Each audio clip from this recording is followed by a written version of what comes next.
बड़ा फितना है जी अमेरिका में, मैं वापस जाना चाहता हूँ, मुसलमान मुल्क में जाएंगे, हलाल खाने को मिलेगा, अजान होगी, मेरे बच्चों की मुझे बड़ी फिक्र है। हाँ जी, आप ठीक है, आप खुशी खुशी जाइए, मैं तो आपको आप जाइए, ज़रूर जाइए, आप 3 महीने बाद वापस आ जाएंगे। क्यों आएंगे वापस जी? यहाँ पे फाशा है, यहाँ पे बड़ी बेशर्मी है, यहाँ पर गैर इस्लामी माहौल है। हाँ जी, वहाँ बड़ा इस्लामी माहौल है, अजान से इस्लामी माहौल बनता है, हलाल चिकन से इस्लामी माहौल बनता है, बाजार का क्या हाल है, बिजनेस का क्या हाल है, हुकूमत का क्या हाल है, रिश्वत जो है, उर्दू नहीं आती तो रिश्वत आती है, काफी चल जाएगी, करप्शन किस लेवल तक पहुंची हुई। अगर यहाँ पर इस्लाम के खिलाफ आप माहौल देख रहे हो जो जाहिर है, जो बाहर से नजर आता है, वहां पर आपको अंदर से नजर आएगा। अब फिर आप देख लो, फिर आपके बच्चे आपसे कहेंगे, वहां पे तो आप कहते थे कि ये हम मुसलमान ऐसे नहीं करते, यहाँ पे आप क्या कहेंगे? हमारा मजहब ऐसा है ही नहीं कि आप कहीं भाग के कहीं सेफ जगह पे पहुंच जाओ। हम इब्राहिम का मजहब है अलैहिस्सलाम, कहाँ जाओगे? असल में ये जो सोच है ना कि हम कहीं छुप के किसी कोने में बैठ जाएं, फिर हम और हमारी औलाद बच जाएगी। भाई इब्राहिम अलैहिस्सलाम सहरा में थे, मक्के में थे, वहाँ तो कोई खराबी का सवाल ही ना, कोई बीच है वहाँ पे, ना कोई किसी को कुछ भी नहीं है, वहाँ उन्हें फिक्र है मेरी औलाद कैसे बचेगी। क्यों? क्योंकि असल में हमारा ईमान माहौल से नहीं बनता। जो सबसे बड़ा लेसन है ना इब्राहिम,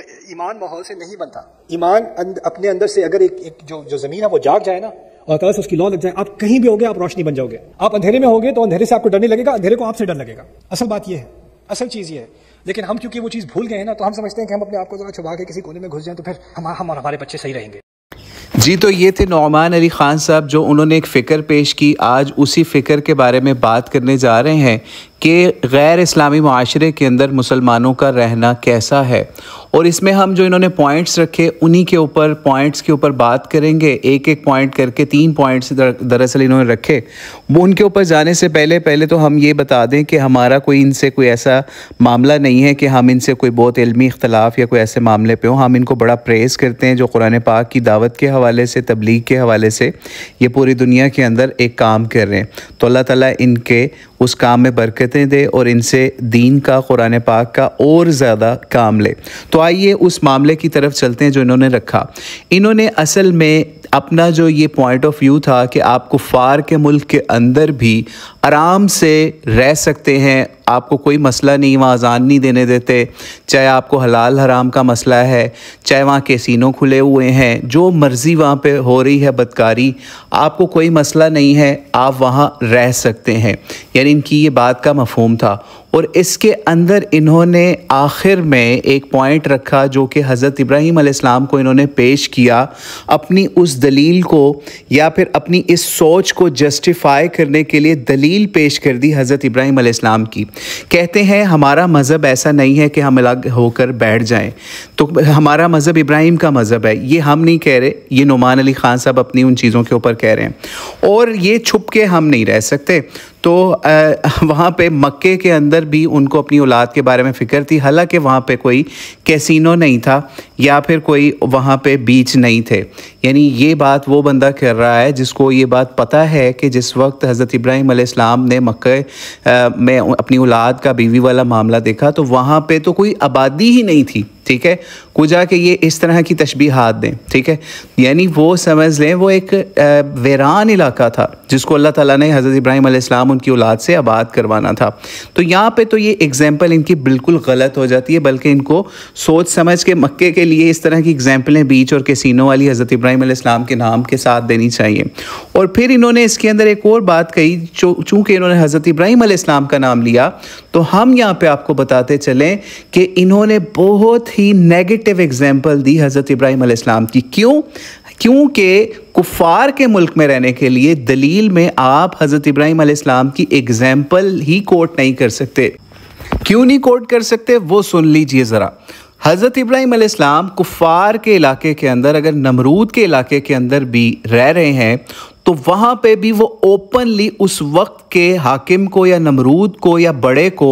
वहाँ पे चैलेंज कर रहे हैं और अल्लाह की तौहीद को, वहदानियत को इस लेवल पर बयान कर रहे हैं, सिर्फ़ और सिर्फ ज़ुबान की हद तक नहीं रह रहे, बल्कि उनके जो माबूद हैं या उनके खुद साख्ता खुदा हैं या बुत हैं जिसको उन्होंने तराशा हुआ था, उनको चैलेंज करने के बाद उनको तोड़ भी रहे हैं। तो आज क्या हज़रत इब्राहीम अलैहिस्सलाम की अगर आप एग्जाम्पल दे रहे हैं तो क्या आप ये इजाज़त देंगे आज के वहाँ के मुसलमानों को कि हज़रत इब्राहीम अलैहिस्सलाम के उसवा पे आपको चलते हुए किसी चर्च के अंदर अगर सैयदा मरियम सलामुल्लाह अलैहा का बुत लगा हुआ है तो आपने उसको तोड़ देना है? नहीं देंगे ना, ठीक है। लेकिन हज़रत इब्राहीम अलैहिस्सलाम के अगर आप बग़ैर किसी फ़हम के उसवा देखेंगे तो वो आपको यही बात कुरान पाक से मिल जाएगी। फिर यहाँ मामला नहीं रहेगा, बल्कि आपको फिर अमेरिका के अंदर रहते हुए वहाँ के निज़ाम को, वहाँ के सिस्टम को बाकायदा ओपनली हज़रत इब्राहीम अलैहिस्सलाम की तरह चैलेंज करना पड़ेगा, चाहे आपको उसके लिए आग में डाला जाए, यानी आपको चाहे उसके लिए सजाए मौत दे दी जाए,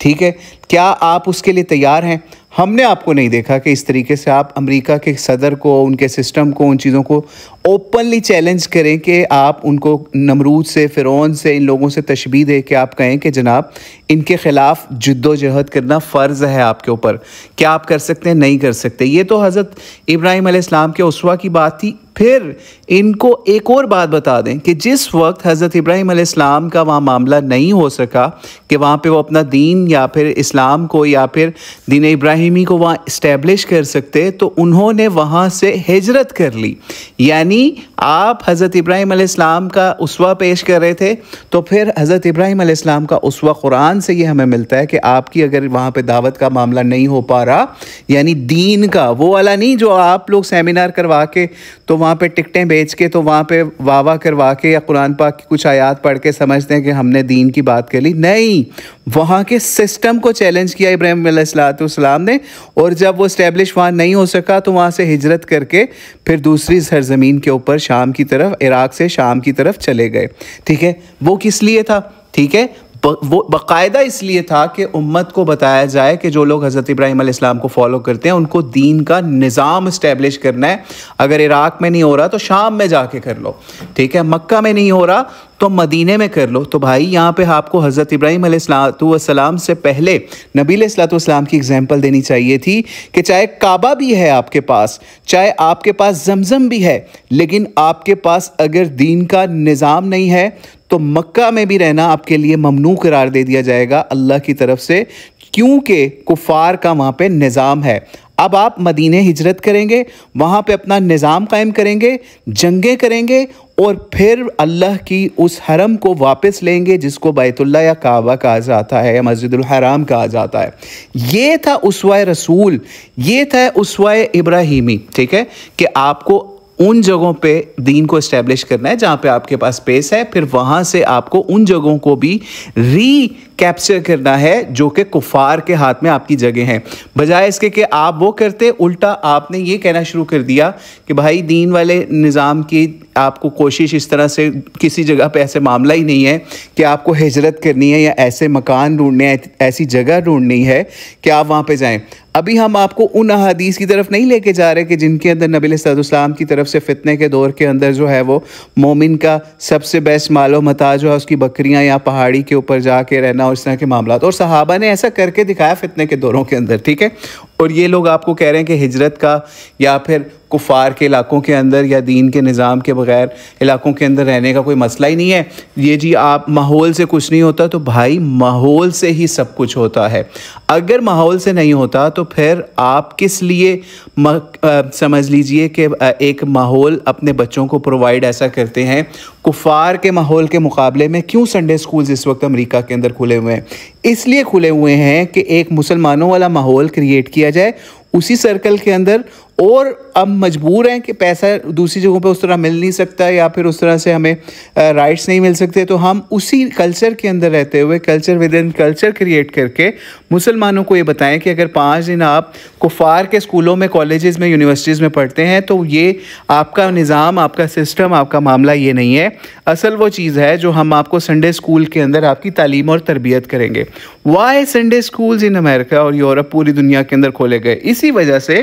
ताकि आप मुसलमानों को उस निज़ाम से, उस माहौल से बचाने की हद्दुल इम्कान कोशिश कर सकें जो कि आपको कुफार ने एक निज़ाम या एक माहौल प्रोवाइड किया हुआ है, उसके ख़िलाफ़ आप अपना माहौल, एक कल्चर, एक निज़ाम कायम कर सकें। जुम्मे और नमाज़ें और ईदें ये किस लिए हैं? ये एक माहौल है जो आप उस कल्चर के अंदर भी लोगों को प्रोवाइड करने की कोशिश कर रहे हैं, ठीक है। नहीं तो आपको भी पता है और हमें भी पता है कुफार के निज़ाम के अंदर या फिर कुफार की समझ लीजिए उनकी हुकूमतों के अंदर आपके ऊपर जुम्मा पढ़ना लाजमी फ़र्ज़ वाला मामला ही नहीं है, ठीक है, क्योंकि ये तो फरीज़ा था हुक्मरान वक्त का कि उसने इस तरीके से एक माहौल प्रोवाइड करके वहाँ पे गैदरिंग करके और वहाँ पे अपने अमीर, अपने ख़तीब या फिर अपने नुमाइंदे के ज़रिए से मुसलमानों के सारे मामलात को डील करना है या गवर्नर के ज़रिए से, लेकिन वो काम नहीं हो रहा। तो वाए मस्जिद के अंदर जुम्मा क्यों आप पढ़वा रहे हैं वहाँ पे बाहर के मुल्कों के अंदर, ठीक है, सिर्फ माहौल को बचाने के लिए। तो ये चीज़ तो आप उस बच्चे से पूछें जिसको आपने एक निज़ाम दिया मुसलमानों का और आपने कहा जी ये आपने हलाल हराम की तमीज़ लेनी है, ये चीज़ें सारी लेनी है और ये सब चीज़ें, और जब वो आप उसको ये तमीज़ दे दें और वो अगर आपसे ये डिमांड करे कि मैं ऐसे मुल्क में जाना चाहता हूँ, बेशक वहाँ पे निज़ाम मुसलमानों का नहीं चल रहा लेकिन वहाँ पे हलाल हराम का मामला है, या फिर वहाँ पे मुझे अल्लाह के निज़ाम या दीन की कुछ ना कुछ रमक दमक नज़र आ रही है, तो वो उस निज़ाम से लाख दर्जे बेहतर है कि जहाँ पे बाकायदा बुत परस्ती हो रही है, जो बाकायदा दारुल हर्ब है, जो बाकायदा इस वक्त फ़िरौन है मुसलमान उम्मत के ऊपर, जो बाकायदा इस वक्त मुसलमानों के ममालिक को चुन चुन के तबाह बर्बाद कर रहा है। आप उस मुल्क के अंदर रहने के फ़ज़ाइल इकट्ठे कर रहे हैं, जबकि नबी अलैहिस्सलाम की सीरत या सुन्नत या फिर हज़रत इब्राहीम अलैहिस्सलाम का उसवा या उनका तरीक़ा जो कुरान पाक से हमारे पास पहुँचा, जो हमने आपको उसकी कुछ ग्लिम्स दिखा भी दी कि वो क्या है कि आपने निज़ाम को चैलेंज करना है, चाहे उसकी पादाश के अंदर आपको आग के अंदर डाल दिया जाए, आपको मौत के पार उतारने वाले मामलात की तरफ जाना पड़े, और अगर वो मामला वहाँ पे दीन का इस्टेब्लिश नहीं होता, फिर आपने हज़रत इब्राहीम अलैहिस्सलाम की तरह या नबी अलैहिस्सलाम की तरह दूसरी जगह पे हिजरत कर जाना है। हबशा क्या था, हबशा का मामला क्या था, ठीक है, वहाँ के मुसलमानों को माहौल नहीं मिल रहा था इस तरह का, इसलिए नबी अलैहिस्सलाम ने उन मज़लूमों को वहाँ से निकाल दिया ताकि इनकी जानें भी बचाई जाएँ, इनका ईमान भी बचाया जाए, नहीं तो ये जो कमज़ोर हैं मुसलमान, इनके ऊपर मामला मज़ीद सख्त कर दिया जाएगा। तो नबी अलैहिस्सलाम ने हिजरत हबशा करवाई और उसके बाद नबी अलैहिस्सलाम ने मदीने की तरफ भी सहाबा को अपने से भी पहले रवाना करना शुरू कर दिया, ठीक है। तो ये है निज़ाम की बरकत, ये है निज़ाम, ये है माहौल जो नबी अलैहिस्सलाम ने मुसलमान उम्मत को क्रिएट करके दिखाया। और मदीने के अंदर जाते साथ ही सबसे पहले इस निज़ाम की, इस्लामी निज़ाम की बुनियाद जो है वो मसाजिद को ही कायम करना शुरू किया, और मस्जिद नबवी उसकी जो है वो आपके सामने मिसाल है, मस्जिद क़ुबा भी और दीगर मसाजिद भी, ठीक है। तो वो क्या है, ठीक है, अगर वो अज़ान ऊंची आवाज़ में देना या वो चीज़ें नहीं थी, हलाल हराम वाला मामला नहीं था, तो फिर क्या था? क्या आप आज अमेरिका के अंदर ये दावत दे सकते हैं कि गवर्नमेंट को शराब के ऊपर बैन लगाना चाहिए? हालांकि हम आपको हिस्ट्री से दिखा सकते हैं कि अमेरिकन हिस्ट्री के अंदर शराब के ऊपर बैन भी लगा था, लेकिन आज आप इस चीज़ की दावत अमेरिका के अंदर नहीं दे सकते। दे सकते हैं तो आप फिर ट्रंप को ख़त लिखें या उनकी एडमिनिस्ट्रेशन को ख़त लिखें, लिख सकते हैं, ऐसी दावत दे सकते हैं। जिस दिन आप दे देंगे उनको इस तरह की दावत, और फिर हम देखेंगे वो आपके साथ क्या मामला करते हैं। इस तरह ठंडा मीठे मीठे इस्लामी भाइयों वाला इस्लाम जो है, जिसके अंदर आप कुफ़ार के सिस्टम को एक्सेप्ट करके वहाँ पे ही उनके सिस्टम में अपने बच्चे पाल के, और बाद में 1-2 जनरेशनों के बाद बच्चे जब आपके हाथ से निकलते हैं, जब वो ट्रांसजेंडरिज्म की तरफ जाते हैं, गे लेस्बियन और उन मामलात की तरफ जाते हैं, सेम सेक्स मैरिजेस की तरफ जाते हैं, तो फिर आप ये पछता रहे होते हैं कि काश हम ये मामला ना करते और हम अपने बच्चों को एक ऐसा मुसलमान माहौल, इस्लामी माहौल प्रोवाइड करते, वो चाहे पाकिस्तान का होता है, सऊदी अरब का होता है, जहाँ का भी होता, लेकिन आप कम अज़ कम अपनी समझ लीजिए उस बेवकूफ़ी को कि आप कुफ़ार के सिस्टम में रह के वहाँ पे सिर्फ चंद कुरान पाक की आयतें सुना के समझते हैं आपने दीन का बड़ा काम कर लिया। तो असल काम है हज़रत इब्राहीम अलैहिस्सलाम की मिसाल वाला कि वहाँ की निज़ाम को चैलेंज करना, नबी अलैहिस्सलाम की सुन्नत वाला कि मक्के के अंदर काबा बैतुल्लाह होते हुए भी वहाँ के निज़ाम को चैलेंज करना। तो जहाँ पे आपको दीन का निज़ाम कायम करने की और वो सब चीज़ें नज़र आएंगी, आपको वहाँ पे कोशिश करनी चाहिए। आप हिजरत करें, चाहे वो कोई भी मुल्क हो, ठीक है। अगर आप समझते हैं पाकिस्तान में रिश्वत है, ख़राबी है, बदउनवानी है, ये सब चीज़ें बुराइयाँ हैं, और तो आप किसी और अरब कंट्री के अंदर चले जाएं। लेकिन अगर आपको ये बहानेबाजी करनी है तो फिर आप अमेरिका के अंदर ही रहें और वहाँ पे ही चंद सेमिनार करके आप ये समझ लें कि आपने इब्राहीम अलैहिस्सलाम के उसवा पे चलने का या उसका बैनर उठाने का मामला किया है, तो आपने बिल्कुल ऐसा कुछ नहीं किया, क्योंकि आपको पता नहीं है कि हज़रत इब्राहीम अलैहिस्सलाम की लाइफ क्या थी और दीन के निज़ाम के क़याम के लिए उन्होंने कितनी हिजरतें की, क्या क्या मामलात किए, वो सब आपसे छुपे हुए हैं। आखिरी बात कि जो नबी अलैहिस्सलाम के अपने दौर के अंदर मक्के से हबशा की तरफ सहाबा को हिजरत के लिए भेजा, लेकिन बाद में वही सहाबा जो कि हबशा के अंदर रह रहे थे, वहाँ पे माहौल चूँकि क्रिश्चियनिटी वाला था, तो वहाँ पे उस माहौल के अंदर जो लोग मुर्तद हुए या फिर जो बंदा मुर्तद हुआ उसका भी लोगों को बताएं कि वो माहौल की बरकत थी वहाँ की, ठीक है, कि उसने किस तरीके से क्रिश्चियनों के साथ या और लोगों के साथ वहाँ पे किस तरीके से कौन बंदा मुर्तद भी हुआ। यही वजह थी कि उसके बाद नबी अलैहिस्सलाम ने सहाबा को, समझ लीजिए, वहाँ और सहाबियात को वहाँ से वापस हिजरत वाला भी मामला करवाया। और जो शख्सियात जिन्होंने दो हिजरतें की, यानी हबशा गए पहले, फिर वहाँ से मदीने के अंदर जब इस्टेब्लिश हुई स्टेट ऑफ इस्लाम, या नबी अलैहिस्सलाम ने जो स्टेट वहाँ पे कायम करके दिखाई, एक वहाँ पे माहौल दीन का बना के दिखाया, जो लोग वहाँ से आए तो उन 2 हिजरतों वालों की क्या फ़जीलत थी। इतनी फ़जीलत थी कि हज़रत उमर रज़ियल्लाहु अन्हु की फ़जीलत भी उस एक औरत के सामने मान पड़ जाती थी कि जिसने 2 हिजरतें की हुई थी, यानी मक्के से पहले हबशा और फिर हबशा से वापस मदीना वाली साइड पे। और जिस वक्त जाफ़र तैयार आते हैं मदीना वापस अपने लोगों के साथ, ये जिन्होंने हिजरत की हुई थी, तो उसके ऊपर भी आपको पता है कि नबी अलैहिस्सलाम को वहाँ से उनकी वापसी की कितनी खुशी हुई थी। चाहिए तो ये था, अगर आप वाला उसूल होता तो नबी अलैहिस्सलाम हबशा के अंदर ही मुसलमानों को वहीं पे रहने देते और कहते आप वहीं पे तबलीगें करें, सारी चीज़ें करें, ठीक है। जाफ़र तैयार ने वहाँ कैसा केस लड़ा था, लेकिन नहीं, उनको वापसी के ऊपर नबी अलैहिस्सलाम को मुसलमानों के वहाँ से या हज़रत जाफ़र तैयार के आने की कितनी खुशी हुई, वो आप सीरतुन नबी सल्लल्लाहु अलैहि वसल्लम से पढ़ के ही पता कर सकते हैं कि क्या नबी अलैहिस्सलाम ने अपने बड़े बड़े सहाबा को वहीं पे रहने दिया या वहाँ से किस तरीके से मुसलमानों को लेके आए, ठीक है। और बल्कि जो वहाँ पे एक शादी थी जो सैयदा रमला के साथ सलामुल्लाह अलैहा के साथ हुई, जिनका शौहर मुर्तद भी हुआ, ठीक है, जो अबू सुफियान की बेटी थी, उनका निकाह भी करके नबी अलैहिस्सलाम ने किस तरीके से उनको मदीने बुलवाया वहाँ से, ठीक है, जिनका शौहर मुर्तद हुआ था वहाँ पे